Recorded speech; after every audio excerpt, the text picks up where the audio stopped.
Hey guys, this is my second video, and as you can see I've changed things a bit. Thanks for the input, everybody. You know who you are, and for the encouragement. I really appreciate it, especially some people I really respect have come and given me some good feedback on this project that I'm doing. So yeah, here we go, trying to make our inside line visual vlog. It was on the Saturday we were watching Bahrain Grand Prix practice, and that really hit me heavily because, you know, there we were having popcorn, discussing the race in Bahrain, knowing there's a race next week in Saudi, and in Saudi they killed 81 people for their beliefs. Just think about that. I mean, is it just me? Is it just, it's absolutely, I really want to be writing about the sport. We've got a beautiful season in front of us. We have this incredible battle between Max and Charles, but unfortunately, you know, the narrative is such that you actually have to explain certain things. And the Saudi Grand Prix obviously was controversial in the sense, off track more than on track actually. Off track, well, first, you know, a week before Formula One started practicing there, they executed 81 people. And if you look at the United Nations, outrageous. Anyway, no problem, Formula One was heading there. And Formula One is heading there for good reasons, you know what I mean, in terms of financial. You know, that's their reasoning, because there can be no other reason. You know, that, call it reform, call it whatever, we'll get to that. But in terms of the real elephant in the room, it's the money. You know, it's a lot of money that Saudi are putting into Formula One. By some accounts, it's 100 million a year just for the Aramco branding. What are they spending with Aston Martin for the title sponsorship? That's even more money. And of course, 15 years for hosting. You're talking billions of dollars that cannot just be turned off. You know, Russian Grand Prix, you can switch it off. You know, okay, cool, there's money, there's a team, we get rid of that. It's not a heavy cost, because I'm sure that for round 17, people will be bidding. I'm sure 17 will be filled and it won't hurt Formula One that much. Of course, you want to be in Russia. It's a huge market, etc. But it's at war, so you can't be there, and no war.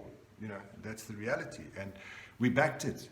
But then a couple of weeks later, going to Saudi, which is a war zone, it's been at war for, you know, half a dozen years with Yemen. Okay, and it's common. It's, you know, just read the news. When there are high-profile events, we hear about it. Like when Formula E, there was some rocket stuff going on. We heard about it. Formula One this evening, we heard about it, you know, but that's a common thing, apparently. It's on a weekly basis, sometimes daily basis, missiles flying over, people taking cover, and it goes on. And so it's part of life, because it's a war zone. So we went to this war zone. After saying no war, we go to a war zone, okay. And a war zone who just rubbed our noses in it says, we're paying you the money, you come race on our terms, and yes, we are reforming, but we just killed 81 people for their political beliefs. So when Domenicali comes out and says things like, we believe we're making change, the regime is changing, everything, it's not. You cannot say this, because 81 people were executed for their beliefs while we were watching Bahrain practice, and the next week we were in Saudi Arabia, probably not far from where they were executed. I don't know. The problem with these guys is maybe they get into power and they just think we're all stupid, or they become very condescending. Guys, we have brains, we have Google, we know what's going on in the world. You know, please, you know, don't try and hoodwink us. We're there for the money, we cannot extract it, and let's just deal with it. But don't come and tell us that we're doing the right thing, because we're not. It would have been the right thing had there been the headlines, ceasefire for Grand Prix, because Saudis and the rebels agree on something, or Houthi leaders invited as guests of honor to Formula One. You know, things like that. Amnesty granted to 81 prisoners because Formula One is in town. No, they kill 81 prisoners as Formula One comes to town. Is it just me? But the message is very clear. We're paying you to race, and you race. Just race. Yes, there's missiles and stuff, race. So what's the solution here? Well, the solution is very obvious, and it should apply across the board. I'm actually surprised it doesn't apply. You know, United Nations, if a country is at war, you cannot host international events. First of all, starting with sporting events. You cannot. You war. Sorry, Russia, you at war, you can't. Saudi, you at war. Sort out the war and we come there. That war is not going away. It's a war zone. So Can we not just have an agreement? It's not about Saudi, it's not about Russia. And let's be honest, if Russia comes good and Saudi comes good and they clean up their act, they have to have a Grand Prix. Basically, it's sports washing. You know, sports washing isn't a new thing. You know, Hitler did it in Nazi Germany. Olympics, lots of celebrities, big events, cultural events, sporting events, silver arrows. You know, there's a legacy there. South Africa, where I grew up, was exactly the same thing. You know, apartheid used rebel tours. I covered those tours. I mean, you know, they were at home, they were hectic. There was always violence and stuff. But they were sports washing. They were saying, okay, listen, we're having these events. It kind of backfired on them, that. But Formula One was there throughout. As long as they could get money out of South African dream, until eventually they said, no, it's enough. But they milked it as long as they could.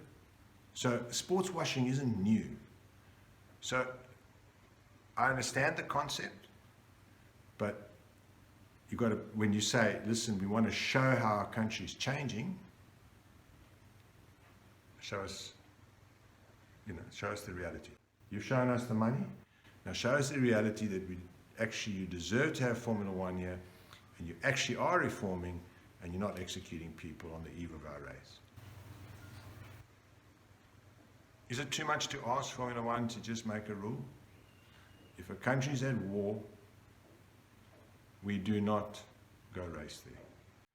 You know, it's not easy. Be honest. In this day and age where shooting the messenger is a thing, you know, governments do that. I don't like what you said, whack. This is small fry because it's just Formula One.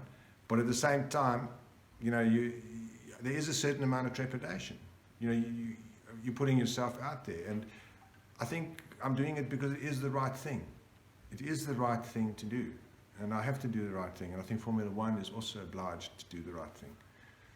And racing in Saudi, racing in Russia, racing in war zones is not the right thing, in my opinion. Thanks, guys. And I didn't swear, right? Harris, check on that.